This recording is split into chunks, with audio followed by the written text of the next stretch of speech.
హింసలు అంతా ఇంతా కాదు.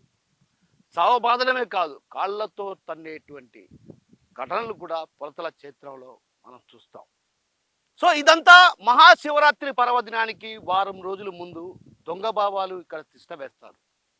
వారి వెంట వచ్చినటువంటి శిష్యగణం ఇక్కడున్నటువంటి భక్తుల మానసిక రుగ్మతలను ఆసరాగా చేసుకుంటారు. వారిని వలలో వేసుకుంటారు. వారి సమస్యను అడిగి తెలుసుకుంటారు. అలా మాట కలిపి వారి సమస్య తెలుసుకున్న తర్వాత ఇక్కడ పొలతల క్షేత్రంలో టెంట్లు వేసుకున్నటువంటి ఆ ప్రాంతానికి తీసుకెళ్తారు. అక్కడ దయ్యం పట్టిందనో రకరకాల మాటలు చెప్పి నమ్మిస్తారు. ఆ తరువాత అసలు కథ మొదలవుతుంది.